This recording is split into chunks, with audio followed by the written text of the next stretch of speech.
A Victorian mother reaches to steady the Christmas tree, and, in a heartbeat, her silk dress is on fire. Candles topple, dry needles flash like gunpowder, and the parlor becomes an inferno. Tonight, we're not talking about ghost stories. We're talking about real Christmas traditions that killed. What you are about to hear is believed to be real, based on witness accounts, testimonies, and public record. This is terrifying and true.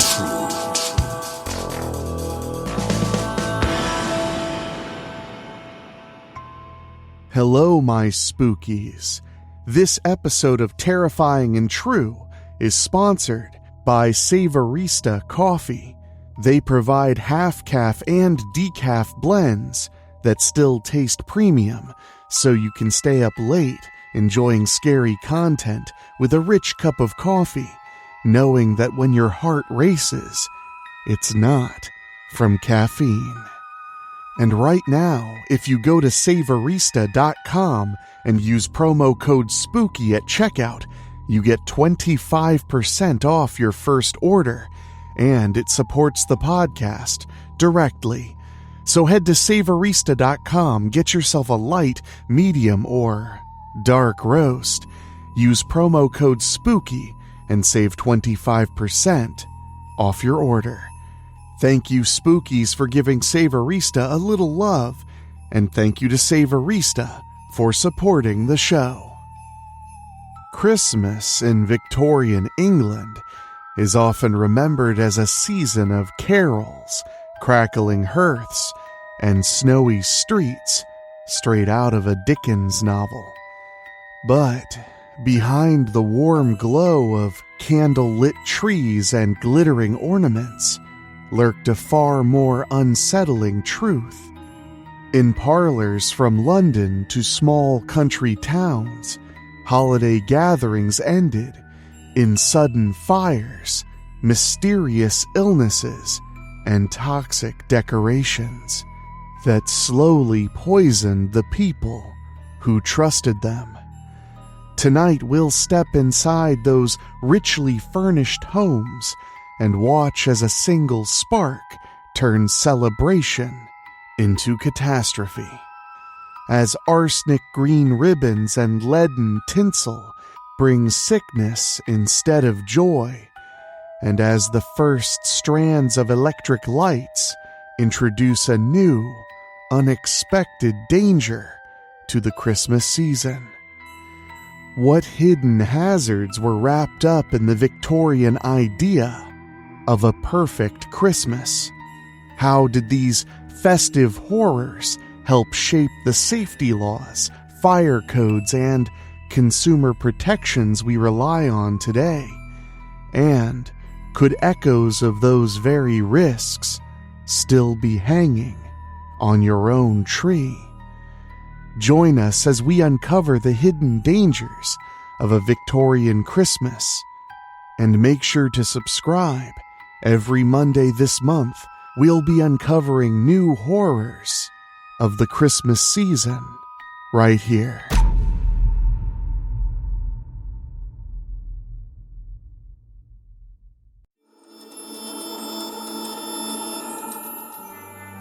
Imagine this, a cozy Victorian parlor on Christmas Eve. The tree in the corner glistens with ornaments and real wax candles, each tiny flame flickering warmly. Children's faces glow with excitement as they each inch closer to the German tree, an imported wonder decked in ribbon, candies, and small gifts. A young lady in a gauzy silk gown leans in to pluck a bonbon off the tree. When disaster strikes, in an instant her delicate dress brushes a candle and ignites, flames racing up the fabric, She screams as fire envelops her, turning holiday joy into terror. This is no fictional ghost story. It really happened. In 1849, Miss Gordon was nearly engulfed by flames when her dress caught fire from a candlelit Christmas tree at an English party. Quick-thinking guests saved her by smothering the fire with a rug, but not before her arms were severely scorched. She was fortunate to survive. Many others did not. The Victorian Christmas, for all its nostalgic charm, hid lethal dangers lurking in plain sight. The flammable decorations, toxic treats, deadly toys, and electrifying mishaps that turned celebrations into tragedies. Through real historical accounts and spine-chilling anecdotes, we'll unwrap how Christmas in the 19th and early 20th centuries was as hazardous as it was heartwarming. So dim the lights, but maybe not too low if you've got a tree nearby. Stoke the fire, careful with those stockings on the mantle, and get ready for a journey into the dark side of Christmas past. This is a tale of festive joy mingled with danger. A reminder that some of the holly jolly traditions of yesteryear came at a truly frightening cost. Nothing evoked Christmas spirit in Victorian times quite like a candle-lit Christmas tree. Long before safe electrical lights, families illuminated their trees with real candles clipped onto the branches.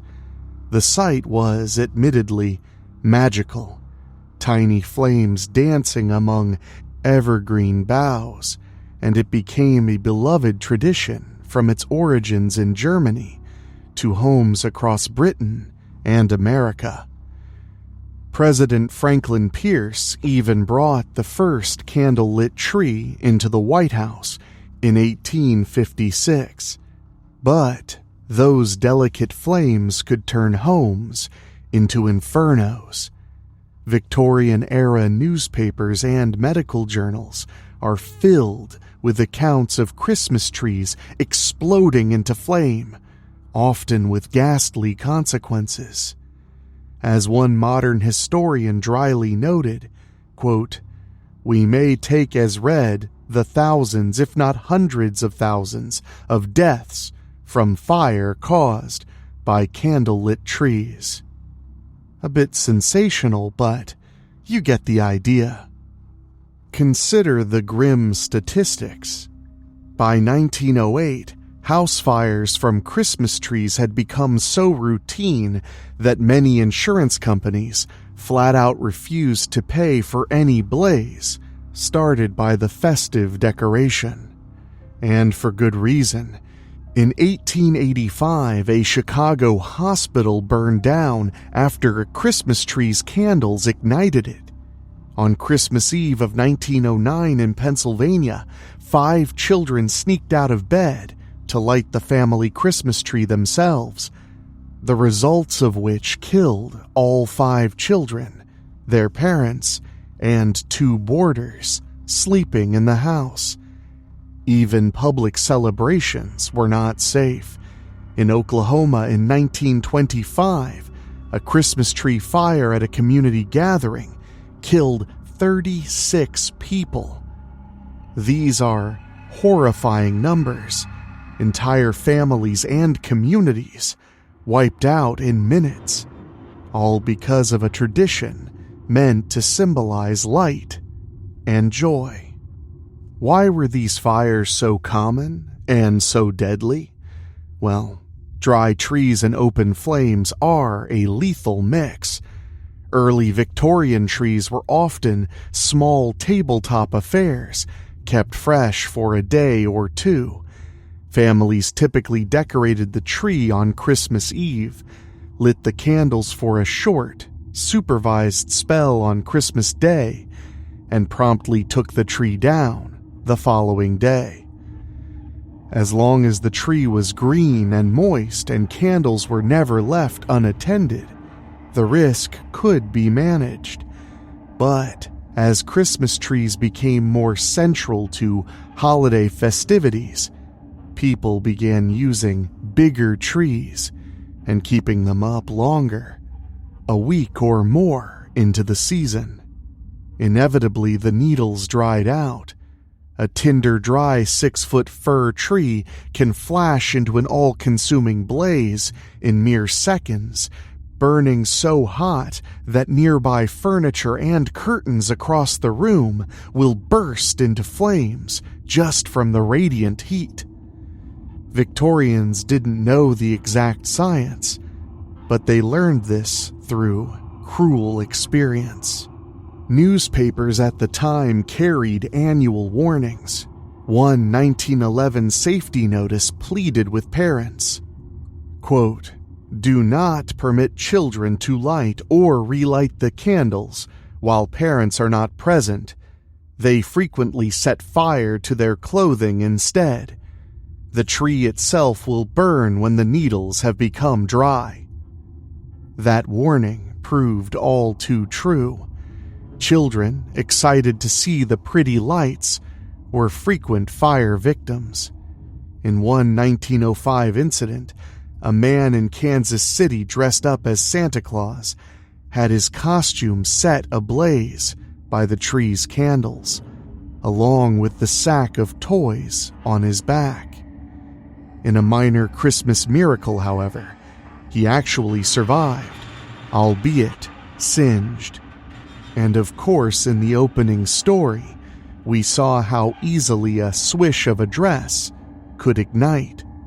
Victorian women's fashion favored voluminous crinolines and lightweight gauzy fabrics that could flare up in a most alarming manner from a single candle spark. Once a dress or a dried branch caught fire, panic often ensued, and burns were severe or fatal before help arrived.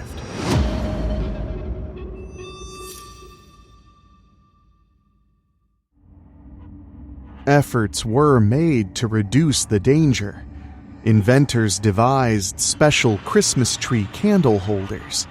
In 1867, a weighted pendulum holder was patented to keep the candles upright, and by 1878, clip-on candle holders appeared to better secure the candles to swaying boughs.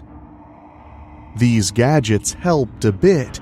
At least candles were less likely to tip into the tree or onto the carpet.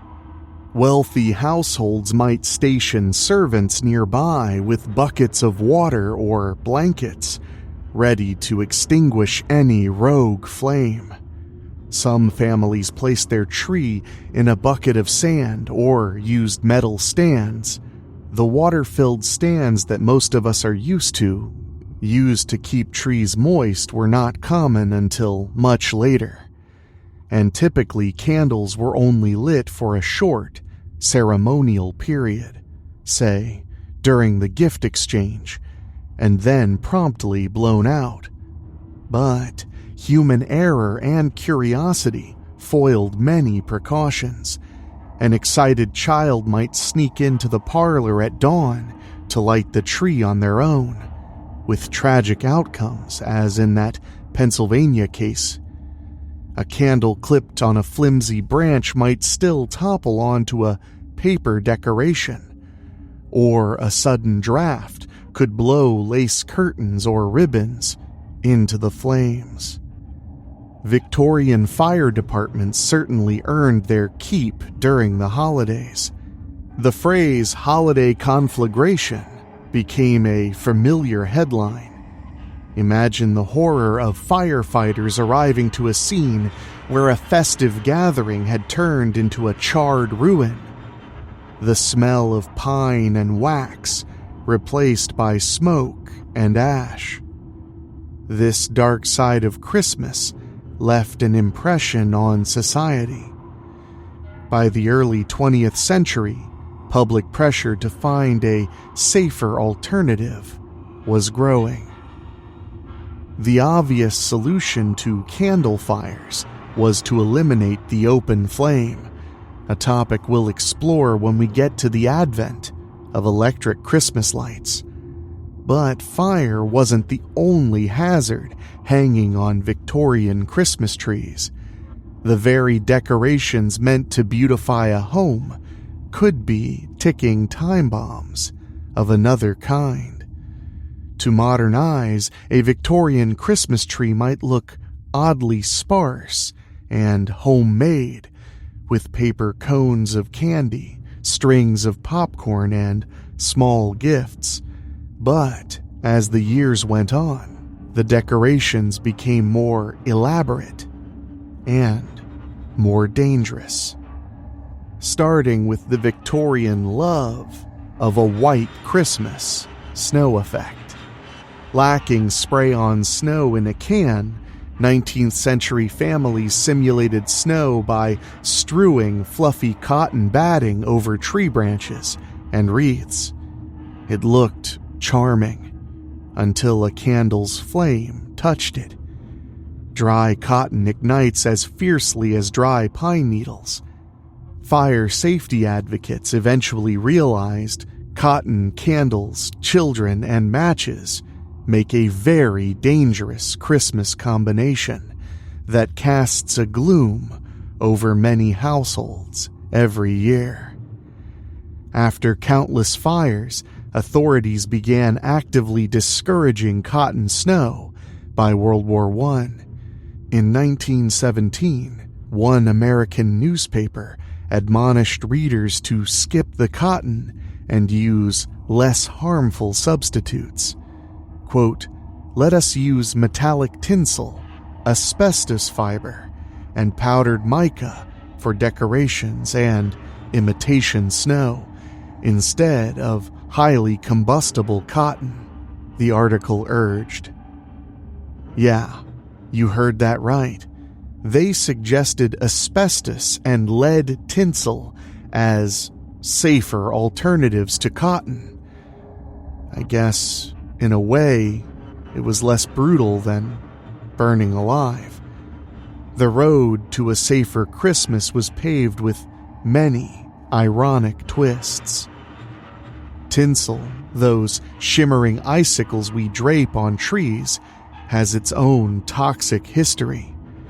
Tinsel originated in 17th century Germany, where real silver shredded into strips created a dazzling sparkle next to the candles. By the late Victorian era, few could afford silver, so manufacturers tried cheaper metals. In the early 1900s, tinsel was made from aluminum or tin foil. It gave a nice shine for a fraction of the price. But there was a catch. The aluminum-based tinsel was often backed with paper or lacquer that turned it into a fire accelerant. It was very flammable. Hanging strands of this early tinsel on a candlelit tree was like adding strips of kindling. After some scary incidents and material shortages in World War I, which made metals scarce, tinsel temporarily fell out of fashion. Then came the era of a supposedly safer material to make the decorative icicles, a material that would bring death in a very different method.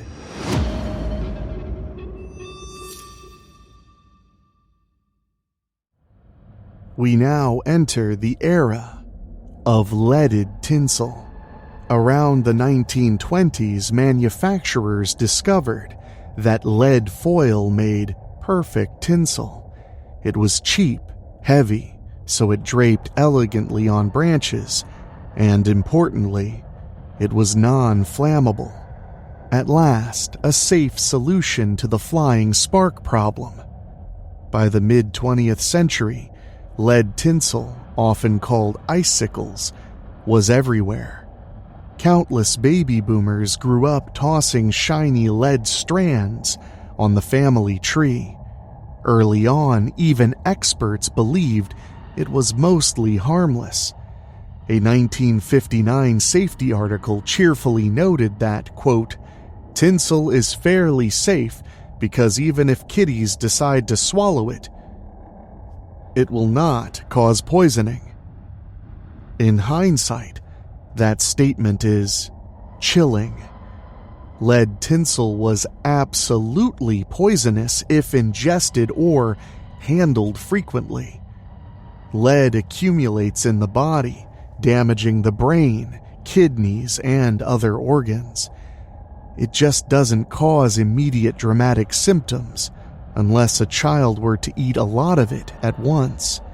So, the danger went overlooked for decades. By the 1960s, scientists and pediatricians finally began sounding the alarm on chronic lead poisoning from household items. The United States FDA and manufacturers reached an agreement in 1972 to halt all production of lead tinsel. In fact, this ban was initially kept hush-hush for fear people would hoard the old tinsel. Today, tinsel is made from PVC plastic or mylar, non-toxic to the touch, though not exactly eco-friendly, and I don't recommend eating it. It's a dark irony that Victorian reformers touted lead tinsel and even asbestos snow as safety measures. Asbestos is flameproof, so cotton snow was swapped for fluffy asbestos fibers that could be sprinkled on trees or holiday scenes.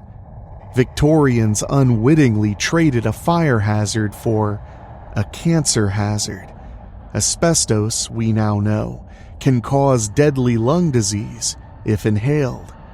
For decades, though, boxes of artificial snow made of asbestos were sold as fireproof Christmas decoration. If you shudder at that thought, you're not alone. One author remarked that just looking at old packages of asbestos snow, quote, makes me itch. It wasn't until the latter 20th century that asbestos was removed from holiday products. And let's not forget the ornaments and toys themselves. Many were essentially time bombs. The late 1800s brought a flood of cheap, mass-produced decorations and children's toys, thanks in part to industrialization. These new products boasted vibrant colors and novel materials, many of which turned out to be deadly. Brightly painted Victorian ornaments often got their hues from toxic metals, lead and arsenic chief among them. A child might unwrap a beautiful new toy soldier set on Christmas morning, not knowing the shiny paint was lead-based and highly poisonous if they put that toy in their mouth, as children inevitably do. In fact, entire legions of Victorian boys were given lead toy soldiers to play with. Some even melted them down to recast their own figures, unknowingly breathing in lead fumes. It's no surprise that Victorian children sometimes fell mysteriously ill from lead poisoning. And it was only years later that doctors connected some of those cases to toys and nursery decorations. One historian quipped that, quote, those shiny new Christmas toys turned out to be killers. And it's true, many a Victorian playroom was a toxic minefield. Perhaps the most notorious offender in the Victorian toy box and on the Christmas tree was Scheele's Green, an arsenic-based pigment. This intense emerald green was the fashionable color of the 19th century, used in everything from wallpapers and fake flowers to candies and toys. Arsenic is, of course, a potent poison, and Victorians gradually learned that the arsenic that beautified their homes could also destroy their health. Arsenic green pigments, Scheele's Green and its even deadlier cousin, Paris Green, laced countless Christmas items: green-dyed ribbons on wreaths, artificial mistletoe leaves, which in its natural state is already poisonous. So in a way, it was a very accurate replica. Wrapping papers and even the wax candles on the tree. One 1876 public health report found arsenic in green Christmas tapers, or candles. When burned, the candles released arsenic fumes into the parlor air. The author of the report scolded this practice as highly reprehensible, noting that even a small amount of arsenous oxide in a candle could cause toxic symptoms in sensitive individuals who inhaled it. Think about it. A Christmas tree brilliantly illuminated with arsenic candles. It sounds like a morbid joke, but it was a real hazard. In fact, there were documented cases of people, especially children, getting sick with strange symptoms during the holidays, which doctors later traced to colored Christmas candles. A 1912 medical review noted that, quote, "Many children have been victims from colored Christmas candles. Yes, adults were seized with curious and inexplicable symptoms. Attention was then drawn to the candles on the Christmas tree, many of which were green. Analysis proved they contained Scheele's Green. The red candles, moreover, were colored with vermilion, a mercury compound.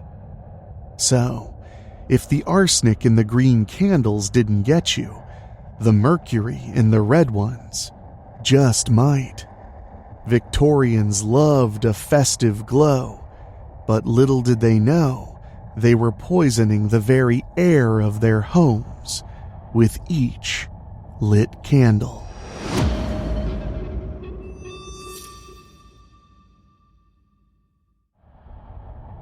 One particularly eerie story from 1869 claims that Princess Frederica of Hanover was arranging a Christmas tree for poor children in Vienna when a burning green wax candle fell on her arm.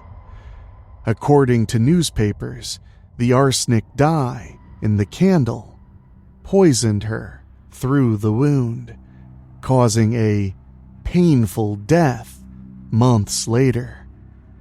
This story was circulated as a cautionary tale, though in reality, the princess survived, and the account was likely exaggerated or confused with another incident. Still, the fact that it was believed shows how aware people were becoming of those deadly green dyes. Even the greenery itself could harbor peril. Homes were often decorated with holly, mistletoe, and other winter plants. Children, attracted by bright red holly berries, sometimes snacked on them, with dire results. Holly berries are poisonous if eaten in quantity. In one 1858 case, An 11-year-old boy nearly died after gobbling a large number of holly berries on a dare. He suffered violent vomiting and seizures so extreme his family thought he had died on Christmas Day. Only a last-ditch effort of pouring wine down his throat revived him, though not a recommended cure. That boy was lucky. Others were not so fortunate when sampling toxic mistletoe berries or yew sprigs used in decor. The Victorians slowly learned to keep natural decor out of reach of curious tots, a lesson still relevant today, as any veterinarian will warn regarding pets and poinsettias, for example. We've hung our Christmas tree with fire and poison. Now let's turn to the holiday feast. Food and drink are central to Christmas merriment, but in the 19th century, they too could be fatal in surprising ways. One obvious risk was food spoilage. The concept of refrigeration was rudimentary, germ theory was still new, and food poisoning often meant actual poison to Victorian doctors. A tragic example occurred in 1871. The Harrison family of London enjoyed a Christmas turkey dinner, only to fall violently ill with vomiting afterward. Mr. Harrison died a few days later. An inquest was held to find if someone had deliberately poisoned the food. The analysis found no arsenic or other mineral poisons in the turkey or condiments. This baffled the medical examiner. He noted a similarly perplexing case of a fatal illness after a Christmas goose, where no toxin was identified. In the end, the coroner concluded that, quote, the turkey was poisonous in its nature, and declared the death natural causes. In hindsight, the poor man almost certainly died of bacterial food poisoning. Perhaps the turkey had spoiled, but Victorian science hadn't quite caught up to microbes. To them, a turkey could just spontaneously be toxic. It's a small comfort that out of such cases grew a better understanding of food safety, even if Mr. Harrison's doctor basically threw up his hands and blamed the bird. More insidious, though, was the threat of food adulteration.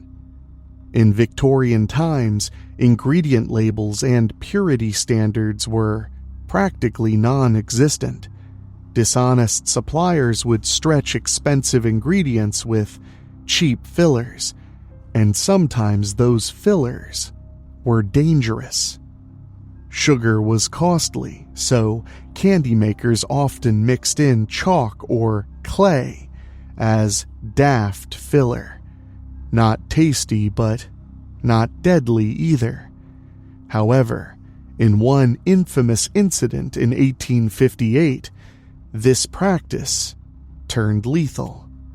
In what became known as the Bradford Sweets poisoning, a confectioner's assistant accidentally used arsenic trioxide instead of the usual harmless filler when making peppermint humbug candies.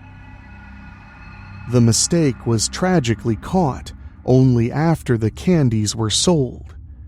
Over 200 people were sickened, and 20, mostly children, died from eating just a couple of the arsenic-laced sweets.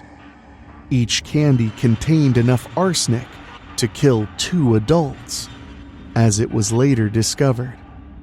While this particular poisoning wasn't tied directly to Christmas, it serves to illustrate the ever-present risk of Victorian treats. One shudders to imagine a child finding a treat in their Christmas stocking. Public outrage over the Bradford deaths did spur new laws. Britain's 1860 Food Adulteration Act and the Pharmacy Act of 1868, in an attempt to prevent such horrors. By late century, at least blatant poisonings by candy were rarer, but lesser adulterants like lead chromate to color candies or copper sulfate to make pickles look green still posed chronic health risks. Even beloved Christmas desserts could harbor danger.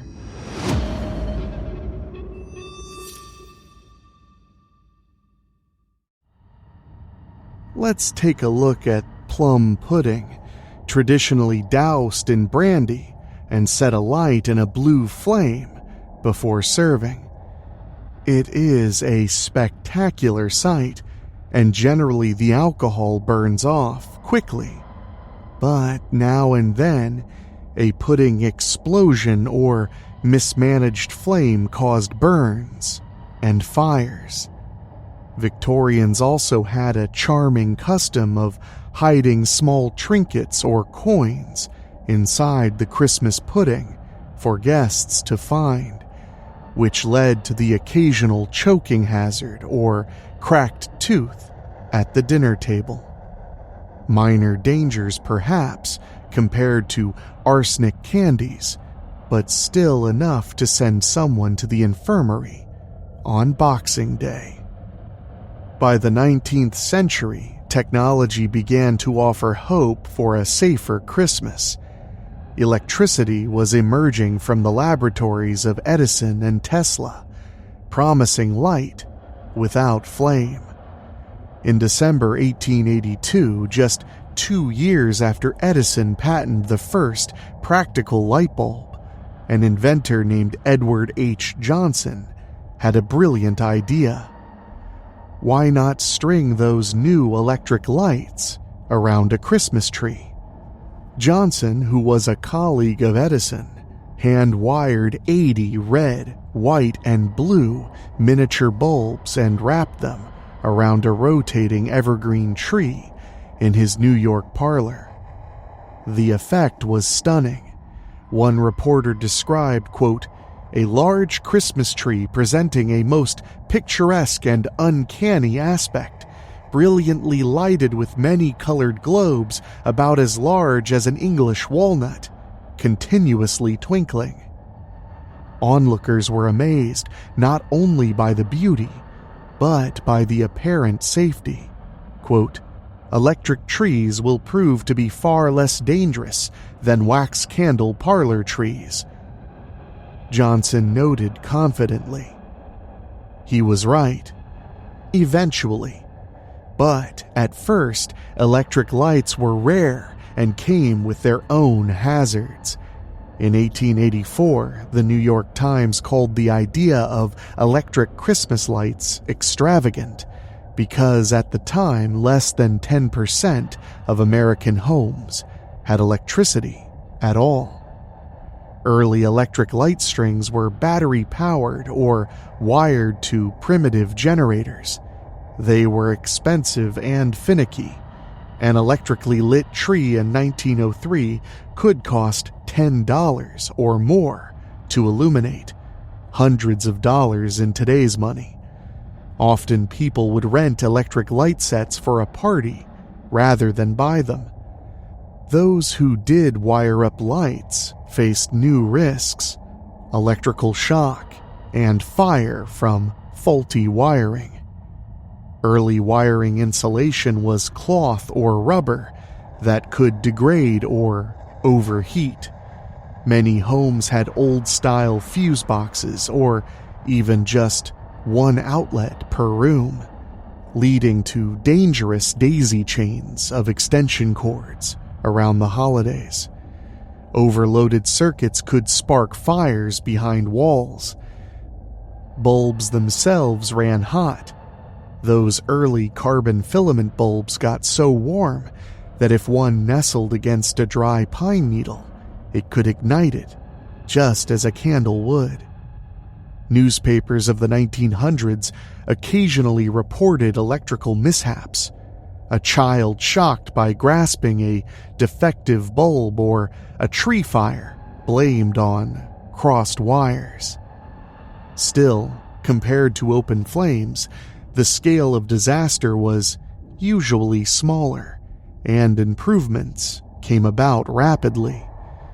By 1914, competition had driven the cost of a string of lights down to $1.75, or about $50 in today's money. More households were getting wired for electricity each year. An oft-repeated legend tells of Albert Sadaka, a 15-year-old boy in New York whose family owned a lighting business. In December of 1917, a tragic tenement fire caused by Christmas candles killed several people in the city. Saddened by the news, young Sadaka suggested his family start making affordable electric Christmas light strings to prevent such fires. Within a few years, the Sadaka family helped form Noma Electric Company, which became one of the biggest makers of Christmas lights mid-century. The push for safety and mass adoption of electric lights got a boost from such entrepreneurs, and from groups like Underwriters Laboratories, which began testing and certifying holiday light strings by 1905 to ensure they met basic safety standards. By 1921, UL had published its first safety requirements specifically for Christmas lighting, establishing guidelines that significantly reduced the risk of electrical fires. As the technology improved, the nature of the risk shifted. Instead of a whole tree going up in flames, you might get a localized problem, a short circuit charring a cord or a single bulb popping. One famous incident shows that even by the 1940s, caution was still needed.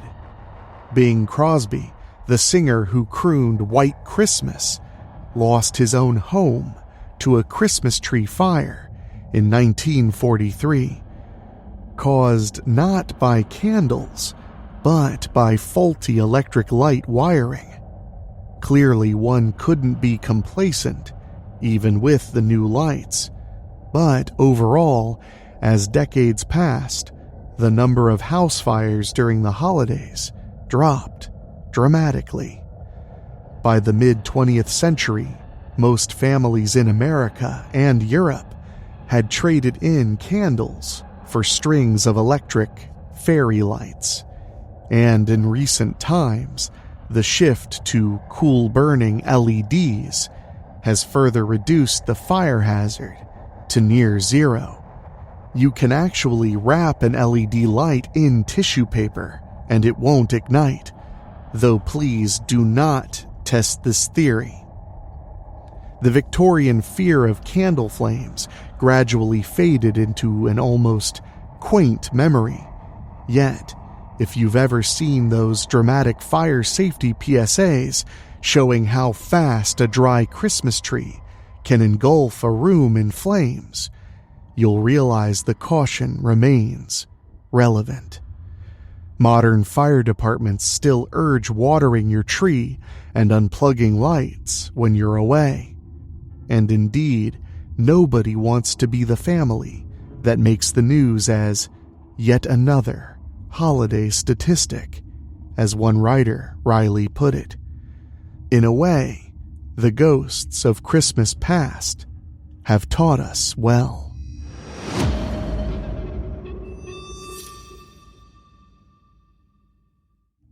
As spine-tingling as these true stories are, they come with a silver, or perhaps lead tinsel lining.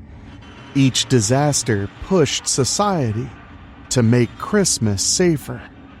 The hidden dangers of Victorian Christmas traditions spurred changes in laws, technology, and public awareness that benefit us to this day. It's remarkable to think that our modern holiday safety net was woven from the threads of past tragedies. The innumerable candle-related fires led directly to the adoption of electric lights. Insurers and fire brigades essentially forced the issue. By the early 1900s, if you insisted on candles, your home insurance might not cover you. Companies like Edison's and Sadeka's seized the opportunity to market safer electric alternatives. And organizations like the National Fire Protection Association, formed in 1896, started holiday fire safety campaigns over a century ago. The tradition of community fire safety announcements around Christmas, like not leaving lights on unattended or keeping your trees watered, dates back to those early warnings. Today, thanks to these lessons, Christmas tree fires have become far less common, and many families opt for fire-resistant artificial trees, or at least flame-retardant decorations, as a result of standards that were developed over time. The Victorian arsenic mania in wallpaper, toys, and clothing eventually subsided due to public outcry and scientific revelations. By the 1870s and 1880s, articles like Pretty Poison Wreaths and exposés on arsenic-dyed dresses caused a scandal. The death of workers like Matilda Schorer, a 19-year-old who died from making arsenic-green artificial flowers, became a rallying point for reform. Manufacturers like William Morris, famous for wallpapers, were pressured to remove arsenic from their products. Laws lagged behind somewhat. Britain didn't outright ban arsenic in non-food products, even into the 20th century, but consumer preference shifted. By the 1890s, Scheele's green had largely fallen out of use due to its reputation. In 1903, Britain passed a law limiting arsenic in foods and drinks. Over the following decades, many countries gradually eliminated lead and mercury from consumer goods, though, astonishingly, lead foil tinsel hung around until 1972 in the United States, as we noted. Today, we have strict toy safety regulations, no lead paint, no toxic dyes, precisely because we learned from an era when children suffered from such poisons. If you buy your child a painted toy now, you can thank Victorian-era scandals for the fact that it won't be covered in arsenic or lead. In many ways, more important than laws is the cultural knowledge passed down. Victorians learned the hard way about holly berries, so later generations taught their kids, don't eat those, they'll make you sick. We now know not to use open flames on a dried-out tree, unless you're really chasing that Victorian aesthetic, in which case, be extremely careful. We no longer put real lit candles on Christmas trees, except in controlled, brief situations. Some European households still do it for tradition's sake, but always cautiously, often keeping a bucket of water nearby. We also have inherited a healthy skepticism about too good to be true food and drink. Those 19th century food poisonings led to modern food safety laws and the basic habit of checking expiration dates and sources. Even the concept of holiday safety campaigns, from fire departments distributing Christmas tree safety tips to consumer groups testing the latest high-tech toys for hazards, can trace a lineage back to the late Victorian push for safer holidays. The Victorians loved Christmas, but they also began the conversation about keeping Christmas safe. As we conclude our journey through the ghostly dangers of Christmas past, it's worth reflecting on how far we've come. In a modern living room, a family gathers around an artificial tree bedecked with cool-to-touch LED lights, UL-certified cords, shatterproof ornaments, and flame-retardant tinsel. Children tear open their gifts, toys made of tested plastics with non-toxic paints, regulated by strict standards. The holiday treats are store-bought from inspected facilities or baked at home with known ingredients. It's a scene that would seem almost science fiction to a time-traveling Victorian. Sure, there are still risks. Don't let that tree get too thirsty, keep those glass ornaments away from toddlers, and perhaps go easy on the eggnog. But nothing like the hidden minefield of the 19th century home. Yet we owe those Victorian families a debt. Their suffering and loss illuminated, often literally by the light of a blazing Christmas tree, the path to safer celebrations. As one commentator from 1917 optimistically wrote, thanks to new precautions, quote, "The vast majority of families have gone for generations without a single mishap related to Christmas decorations." That might have been a bit premature in 1917, but by and large it came true in the years after. Each generation learned and improved. We learned to respect the power of fire, to treat mysterious chemicals with caution, and to prioritize safety in the very ways we mark the season. So, this Christmas, as you enjoy the twinkling lights and the cozy glow of your safely wired decorations, spare a thought for the eerie stories of yesteryear. The next time you hang an ornament, remember it might once have been made of lead or arsenic-laced glass, and be glad that it's not. When you flip on the tree lights, consider how, not so long ago, that would have meant striking a match to dozens of open flames. The past was a different, often scarier place. Now, my spookies, as you get ready to move on with your holiday, and the ghosts of Victorian Christmas have spoken, heed their warning and hear their message. It's ultimately one of gratitude. We enjoy a merrier Christmas present because of those very warnings from Christmas past. Stay safe, keep the fire in the hearth and off the tree, and have a happy holiday, one hopefully free of any unintended frights. And I'll be back next week with another terrifying story of the darker, deadlier side of Christmas.